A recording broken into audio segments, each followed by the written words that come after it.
Bapak Denny Tatono, dipersilakan. Thank you, Ricky. Baik Bapak Ibu, terima kasih karena hanya pada pepatah mengatakan tak kenal maka tak sayang. Saya mau dikenal, karena itu saya mau juga disayang sama Bapak Ibu semua. Tahukah Bapak Ibu, satu-satunya yang tidak pernah berubah di dunia ini adalah perubahan itu sendiri. Agree? Setuju? Satu-satunya yang tidak pernah berubah di dunia ini apa? Perubahan itu sendiri. Kenapa saya berkata begitu? Karena yang konsisten dan konstan selama ini yaitu perubahan itu sendiri. Kalau kita berkaca, sekarang aja ada zaman yang disebut dengan zaman konvensional, betul ya? Zaman dimana itu baby boomers. Pernah dengar ini? Zaman milenial, zaman apa? Generasi X, generasi Y, bahkan sekarang sampai ke generasi Z. Perubahan begitu terjadi, ya. Di 1.0, 2.0 mengalami banyak sekali perubahan. Jadi satu-satunya yang konsisten di dunia ini yaitu perubahan itu sendiri. Beberapa waktu lalu di tahun 2020 kita mengalami sebuah pandemi, mengalami lagi perubahan. Yang tadinya orang nggak ngerti tentang digital, mungkin digital waktu itu baru mulai mau berkembang. Tapi begitu masuk ke pandemi, orang akhirnya mau tidak mau. Bahkan mohon maaf, orang tua saya usianya sudah 70-an, dia belajar menggunakan yang namanya sebuah aplikasi Gojek. Kenapa? Dia mau keluar takut, ya karena orang tua rentan katanya kena COVID. Akhirnya dia pakai. Padahal sebelumnya, kalau disuruh buka aplikasi Gojek aja itu susahnya setengah mondar. Kenapa? Pak, coba pakai. Udahlah, kamu aja pesan. Tapi mau tidak mau akhirnya orang akan belajar, ya untuk apa? Untuk menghadapi setiap perubahan. Setuju? Setuju. Bilang kanan kirinya, satu-satunya yang konsisten di dunia ini cuma perubahan. Ayo boleh nggak ngomong supaya teman-teman tahu, jadi teman-teman kanan kirinya mengerti dan sadar. Pak, ini udah siap ya, udah pakar ini, pakar behavior soalnya. Silakan Pak. Ya ini menurut saya sih bicara tentang mindset ya Pak, pola pikir kita. Jadi kalau kita merasa nggak percaya diri, kita nggak pernah merasa cukup ya, kita akan jadi seperti itu. Jadi semuanya sebenarnya tergantung dari ini ya. Dari mindset, dari itu akan pola pikir. menggambarkan diri kamu seperti apa. Exactly. Oke, mantap. Saya udah bilang pakar behavior. So kurang lebih moralesnya adalah apa yang Bapak Ibu katakan benar. Kenapa? Kalau Bapak Ibu baca satu perkata demi perkata, sebab seperti orang yang memperhitungkan ya dalam dirinya sendiri, demikianlah dia. So ini bicara bukan soal benar atau salah. Ya, bicara tentang konsep diri. Ini tidak ada yang konsep diri siapa yang paling benar atau konsep diri siapa yang paling salah, tidak. Ini bicara tentang bagaimana cara Anda berpikir, memperhitungkan tentang diri Anda. So itulah Anda. Jadi saya tidak percaya ada orang yang berkata bahwa sebenarnya kalau dia melakukan sesuatu itu karena dia tidak mengerti atau tidak tahu. Sebenarnya semua berawal dan bermula dari cara dia berpikir. Contoh, kalau saya berpikir dengan sebuah tantangan, waktu saya diberi kesempatan lalu saya bilang, kayaknya saya nggak mungkin bisa. Kira-kira kalau saya sudah memperhitungkan itu tentang diri saya, kira-kira kita akan coba nggak? Enggak. Tapi waktu tantangan datang lalu saya bilang, saya mau belajar. Cara saya berpikir tentang diri saya bilang, saya mau belajar. Kayaknya ini adalah sesuatu yang nantinya akan bermanfaat buat saya. Kira-kira apa yang akan muncul dalam diri dia? Ada sebuah effort, ada sebuah spirit di mana itu akan menggerakkan dia bergerak untuk ke arah jauh lebih better. Betul apa enggak? Betul apa tidak? Betul ya? So, artinya inilah yang saya sebut dengan paradigma. Katakan sama-sama. 1, 2, 3. Apa Bapak Ibu? Apa itu paradigma? Paradigma itu adalah cara pandang saya ditambah pola berpikir saya akan menentukan tindakan saya. Semua orang bertindak tergantung dari ininya. Saya nggak percaya kalau ada orang tiba-tiba bunuh orang karena nggak sengaja. Kecuali dia lagi dirampok ya, lagi dirampok dan itu dipikirin terus sama dia, diolah terus dalam pikiran, membuahkan hasilnya adalah bentuknya tindakan. So, apapun apapun yang Anda pikir tentang dirimu, itulah yang akan menentukan Anda bergerak menuju ke arah mana. Oke, inilah yang saya sebut dengan paradigma. Katakan sama-sama, 1, 2, 3. Paradigma. Apa itu paradigma? Cara pandang saya ditambah pola berpikir saya akan selalu menentukan tindakan saya. Dia bilang begini, whenever you think you can or you think you cannot, you're right.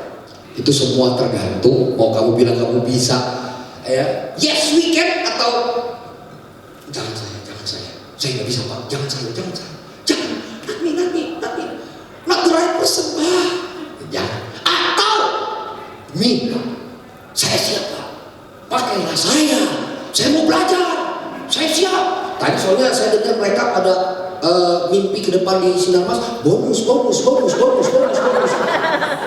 Tapi mimpinya bonus, tapi begitu dikasih, yuk ditunjuk tugasnya, nggak sama. Karena itu, ya, whenever you think you can or you think you cannot, you're right. Di dalam hal ini Anda benar, karena ini bicara tentang diri Anda, bukan tentang orang lain. Nah, Carol Dweck, seorang pakar psikolog dari Stanford University di Amerika, dia melakukan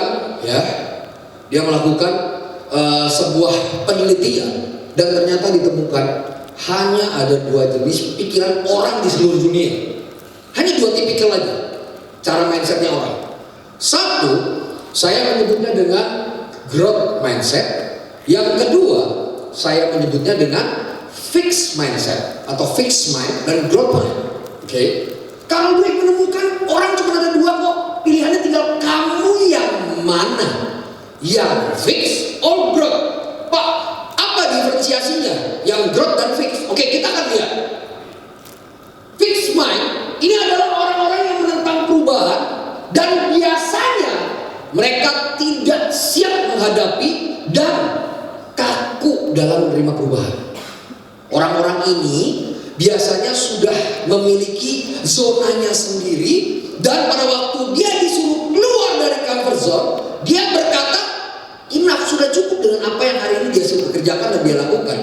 Orang-orang ini adalah orang-orang yang memang untuk mengalami sebuah perubahan, aduh rasanya berat banget cara berpikirnya. Ini adalah orang yang disebut dengan fix. Artinya dia sudah menggembok atau melok pikirannya dengan apa yang mungkin dia pikirkan, ini aja udah cukup, enough, ya. Bahkan Paul Gistow, ya, dia menulis ada adversity quotient.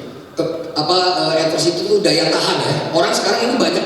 Jadi kalau zaman sekarang kami di Maxima sendiri itu punya alat tes itu banyak sekali. Ada yang saya sebut dengan IQ, intelligence quotient. Ada yang saya sebut dengan CQ, karakter quotient. Kami bisa ukur karakter Anda. Jadi sekarang yang dilihat banyak sekali aspeknya. Ada yang saya sebut dengan EQ, emotional quotient. Ya, ada yang disebut dengan adversity, daya tahan dan daya juang. Ada yang disebut dengan leadership quotient.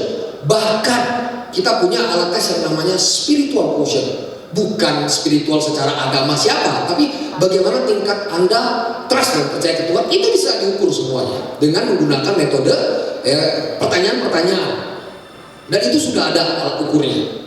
Jadi Paul Gistow menemukan orang itu ada yang mentalnya mental quitter, belum apa-apa sudah give up, nyerah, cukup, udah enough, cukup. Nah, orang yang mentalnya ini masuk ke dalam pola berpikir yang saya sebut dengan fixed mind.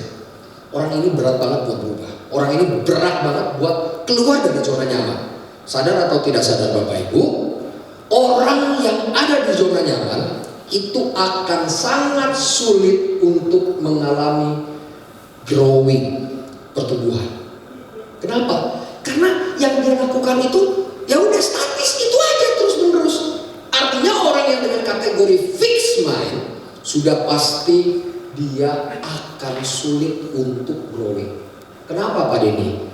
Karena ya dia nggak akan belajar apa-apa lagi. Tapi ada orang dengan tipikal yang kedua yang saya sebut dengan growth mindset. Apa itu growth mindset? Orang ini cepat menghadapi hal-hal yang baru, cepat menghadapi tantangan dan beradaptasi terhadap hal-hal yang baru. Orang ini mau dikembangkan dan dilatih, mereka terbuka dengan kritikan dan masukan daripada orang lain. Itu akan membuat mereka terus mau berkembang dan bertumbuh. Nah, orang dengan tipikal ini adalah orang-orang yang dia siap keluar dari comfort zone, dari zona nyaman, ketidaknyamanan, dia siap. Lalu ada hal-hal baru, dia punya learning attitude yang sangat baik, dia mau belajar dengan banyak hal, dia mau berkembang dan tidak akan pernah berhenti untuk terus berkembang. Ada sebuah mentalitas dalam dunia kerja yang saya sebut dengan mediocrity. Ya, ada yang tahu mediocrity itu apa? So simple. Orang punya mentalitas di dalam pekerjaan yang mediokritas, ciri-cirinya apa? Ada 4 ciri. 1, hidupnya di masa lalu. Loh, kok bisa Pak?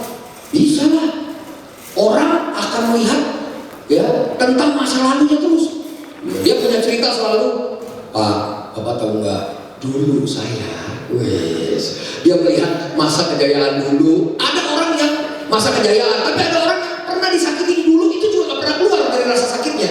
Jadi orang yang punya mediokritas, orang itu selalu tidak hidup di masa kini, tapi dia hidup di masa lalu. Dia nggak pernah bisa keluar. Mungkin kalau kejayaan dia akan mengingat tentang kejayaan dia. Mungkin kalau pernah disakiti, dia akan selalu mengingat bagaimana rasa sakit di masa lalunya. Orang itu gak pernah keluar dari masa lalunya. Saya dan Bapak Ibu berpikir, kalau orang punya mentalitas kayak begitu, anggap aja Bapak Ibu nyetir kendaraan berupa mobil, tapi Bapak Ibu tolong jangan lihat jalan depan. Silakan Anda lihat spion terus. Kira-kira apa yang terjadi? Berantakan hidup kita pasti. Ya, boleh nggak lihat spion? Kapan? Sesekali toh, waktu Anda lagi nyetir untuk menghindari supaya apa yang terjadi tidak dilakukan. Maksudnya spion itu sebenarnya untuk membantu kita untuk supaya kita tetap bisa bergerak menuju ke masa depan, ya, supaya tidak terjadi crash dan kecelakaan. Belajar dari pengalaman masa lalumu boleh sekali, tapi Anda tidak pernah boleh hidup di masa lalu. Ya, bahkan ada terngiang-ngiang kalau dulu pernah kerja di beberapa company, kepikirannya tentang dulu kayaknya lebih enak ya di perusahaan A, perusahaan B, perusahaan C.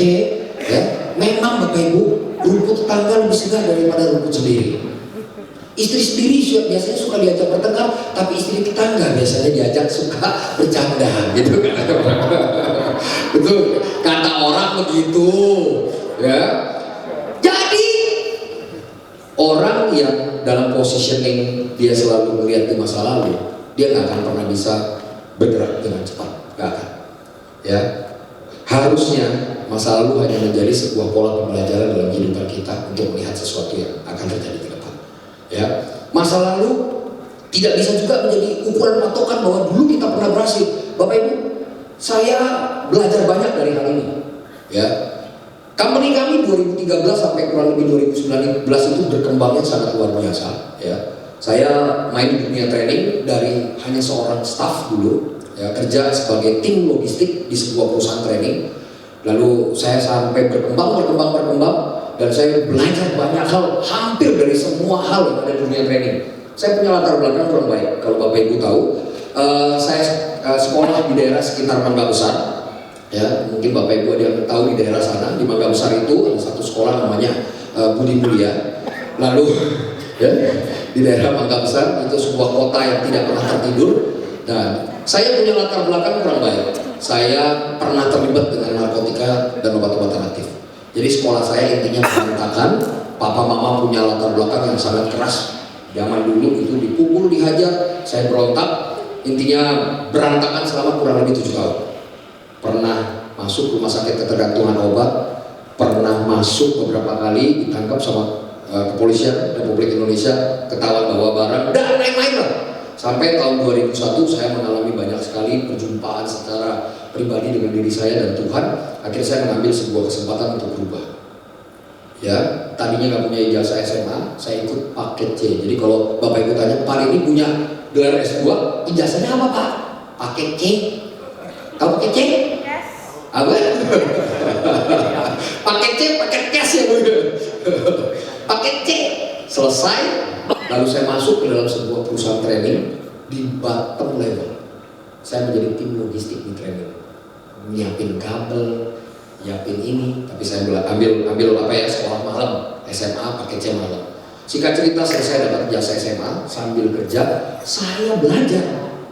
Ya Bapak Ibu, saya belajar untuk ngambil S1, kuliah sambil kerja terus S1 selesai, bekerja lagi terus sampai akhirnya saya mendalami. Saya senang banget di bidang ini. Kenapa? Di bidang ini saya bisa memberikan banyak sekali hal-hal yang nantinya bisa membangun buat saya pribadi juga buat orang lain. Akhirnya saya menemukan di mana apa yang menjadi kekuatan dalam diri saya. Makanya saya bilang begini, kalau saya ngomong aja itu udah seneng, ya gak dibayar aja seneng, apalagi kalau ngomong saya dibayar, tambah seneng saya. Oke? Nah, kenapa saya mau ceritakan ini Bapak Ibu? Ya, kenapa saya mau ceritakan? Hah? Oh, setengah udah cukup. Orang bilang setengah udah cukup kan? Nah, saya mau supaya Bapak Ibu tahu bahwa masa lalu itu tidak akan pernah membuat kita akan bertumbuh lebih baik. Boleh nggak dari pembelajaran di masa lalu saya? Boleh. Tapi akhirnya kita mesti melihat dan move on dari masa lalu itu dan melihat apa yang ada ke depan. Karena kalau Anda terpatri terus di masa lalu dan melihat apa yang ada di dalam masa lalu kehidupan kita, itu akan membuat kita kayak ada jangka di dalam kapal. Ya, itulah yang saya sebut dengan spirit mediokritas. Nah, apalagi sih mediokritas? Nih, mediokritas ini adalah orang yang gak punya value, gampang banget kompromi, gampang sekali kompromi. Ya, oke, dia nggak punya nilai-nilai, ya udah ngikut aja arus yang apa, arus kemana dia ikut kemana karena nggak punya value. Orang yang mediokritas apalagi? Orangnya ragu-ragu. Saya pernah ketemu dengan satu company, ya, orang ini setelah training seperti ini dia minta saya ketemu. Waktu ketemu di belakang dia tanya, "Pak ini Pak, tolong bantu saya dong Pak." "Kenapa?" "Pak, saya ini bener nggak ya di company ini?" "Lah, saya tanya Bapak udah kerja berapa tahun?" "Sudah mau 8 tahun lebih Pak." "Wah, kenapa Pak?" "Iya saya nggak yakin Pak, saya bener nggak ya ada di sini." "Loh Bapak nanya kenapa udah kerja 8 tahun baru nanya sama saya Pak?" Karena apa yang dilakukan 8 tahun kira-kira kalau dia punya berpikir bener nggak ya saya di sini, kira-kira dia akan menorehkan prestasi nggak di company dia? Tidak, nggak akan. Kenapa? Dia sendiri ragu. So, kalau Anda tahu Anda berada di sebuah perusahaan, lakukan yang terbaik. Karena percayalah, ya, tidak ada yang kebetulan Bapak Ibu. Kalau Anda ada hari ini di sini bersama-sama dengan Pak Raffi dan seluruh tim besar ada di Sinarmas, tidak ada yang kebetulan. Artinya ada sesuatu yang besar yang akan Anda kerjakan dan Anda lakukan ke depan. Oke? Bilang kanan kirinya, nggak kebetulan kamu di sini, kasih tahu. Supaya terada dulu, supaya tahu nggak kebetulan kamu ada di grupnya Sinarmas, ya. Oke? Dan terakhir, orang yang without vision, nggak punya mimpi, itu adalah orang yang saya sebut dengan mediocre. Udah, nggak ngerti mau ngapain di kantor, ya udah ngikut aja. Bos ngomong A, saya jalan A. Bos ngomong B, nggak ada inisiatifnya. Bener-bener hanya by order. Gara-gara perintah baru jalan, nggak diperintah nggak jalan. Artinya apa? Anda nggak pernah punya vision, nggak pernah punya mimpi ke depan mau ngapain di perusahaan di mana Anda berada. Harusnya ada banyak hal-hal. Saya suka dengan satu kata yang disebut dengan dalam bahasa Jepang kaizen. Pernah tahu? Apa itu kaizen? Ada yang tahu? What is the meaning of kaizen? Hah? Apa? Kaizen barbershop. Bener juga. Bener juga ada barbershop kaizen ya. Kaizen itu, tahu Pak? Apa itu kaizen? Yes. Perbaikan yang terus-menerus, itu yang disebut dengan kaizen. Continuous improvement. Makanya barbershopnya namanya kaizen Pak. Hari ini potong begini, besok dia potong yang lain. Perbaikan terus-menerus, yes. Artinya apa? Orang yang digerakkan oleh vision di dalam sebuah perusahaan, kalau Anda ada di sini Mas, artinya Anda akan memikirkan apa langkah ke depan perbaikan yang akan membuat perusahaan ini akan berjalan jauh lebih cepat, bertumbuh jauh lebih besar. Kita akan menciptakan lapangan pekerjaan. Kalau yang dulu saya mendengar dari cerita, hanya orangnya nggak banyak, mungkin berapa orang? 20-30 orang. Sekarang bertumbuh jadi 60. Besok mungkin di tim finance akan tumbuh jadi 150 orang. Artinya apa? Kita menciptakan lapangan pekerjaan yang baru. Kalau setiap pekerja, setiap employee punya vision dan memikir melakukan improvisasi ke depan jauh lebih baik. Bagaimana melakukan perbaikan yang jauh lebih baik? Kira-kira apa yang akan terjadi Bapak Ibu? Wah, luar biasa. Kekuatan pikiran 60-an orang dengan 61 orang itu akan menghasilkan sesuatu yang sangat luar biasa. Oke, so saya menggambarkan mediocrity adalah sebuah kehidupan, ya. Mediocrity is a life without vision and value. Value is very important thing. Kenapa? Kemarin sudah digambarkan, dijabarkan. Value itu sangat penting. Value kita apa sih? Ada kemarin dijabarkan sama Pak Raffi dan saya sudah lihat, ya. Nanti akan kita lihat value-nya apa saja. Tapi buat saya, Anda harus tahu nilai itu penting. Linda, tolong bantu saya, biasa. Boleh bantu saya? Saya kasih gambaran supaya Bapak Ibu tahu betapa pentingnya value dalam hidup Anda, ya.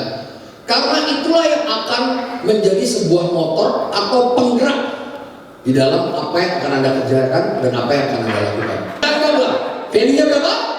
13.000. Pertanyaan saya, ini bersih.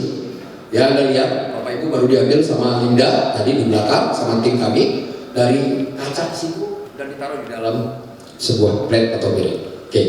Pertanyaan saya, Bu. Kalau Ibu saya mau nggak? Mau. Betul dong. Mau ya, Bu Ya.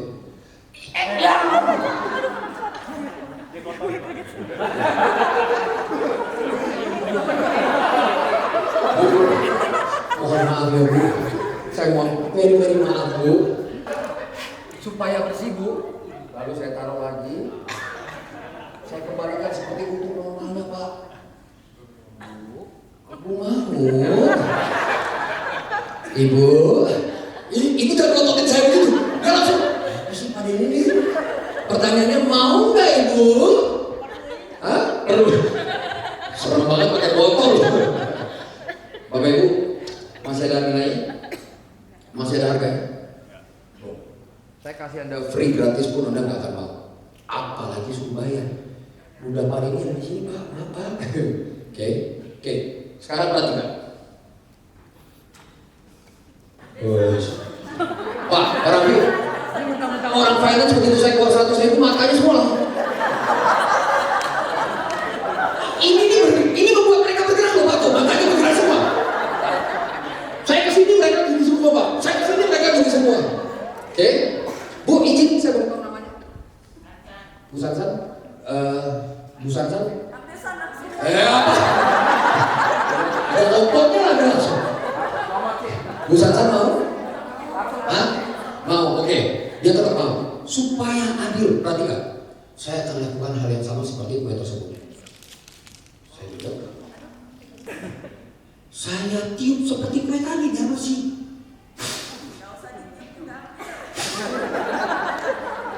Dengan kondisi seperti ini, coba ya. Bertanya. Belum ditanya dulu. Bu Sansan mau? Benar ya udah ini buat Ibu. Tidak beneran, silakan Bu. Itu buat nanti beli kopi di depan. Bapak Ibu, apa yang menjadi sebuah perbedaan? Perbedaannya adalah waktu kue sebelum jatuh, ya sebelum kue itu jatuh dia ada value, ada nilainya. Tapi begitu kue itu jatuh, nilainya hilang. Begitu nilainya hilang, value-nya hilang. Kira-kira Bapak Ibu, banyak orang terima atau reject? Yes. Segala sesuatu yang tidak bernilai itu akan ditolak oleh orang. Oke, tapi bayangkan kalau itu punya value, nilainya. Mau kamu dibanting kek, mau kamu diinjek kek, mau kamu diputar di pinggir kek, orang akan tetap cari kita. Kenapa? Karena ada value. Hati-hati dengan mental yang saya sebut dengan mediocre. Orang mediocre artinya dia tidak lagi punya value. Kenapa di Sinar Mas ada value, ada vision, ya supaya apa? Itu membuat kita menjadi sangat bernilai. Oke?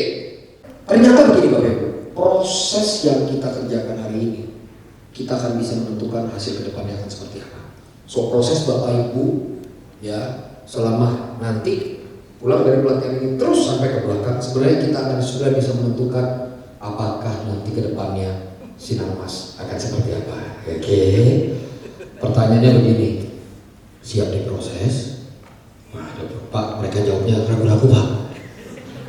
Pak, siap diproses? Siap ngalamin proses ya? Karena proses tidak akan pernah mengkhianati hasil. Untuk sebuah keberhasilan, Anda harus siap yang namanya berkorban. Dan yang namanya berkorban, Bapak Ibu, pasti sakit. Ya, untuk menuju sesuatu yang jauh lebih tinggi, itu nggak ada yang dicapai dengan cara yang mudah. Kalau dicapai dengan cara yang mudah, semua orang bisa mencapainya. Saya berharap hari ini Bapak Ibu menentukan sebuah pilihan untuk berjuang, bergerak bersama-sama untuk mencapai Sinarmas Group jauh lebih baik dan lebih besar. Pertanyaannya, are you ready? Pak, no sound. Everybody is very quiet. Silent. Are you ready? I'm ready. Terakhir, are you ready? Oke, beri tepuk tangan buat Bapak Ibu semua. Dan saya berharap ya, setelah ini kita akan mengalami prosesnya, Bapak Ibu, kita akan mencapai yang saya sebut dengan growing stronger together. Ya, kita akan menikmati berbagai macam simulasi yang nantinya akan membawa kita masuk ke dalam sebuah proses di mana kita akan siap mengalami setiap perubahan demi perubahan untuk tujuan yang jauh lebih baik. Ya.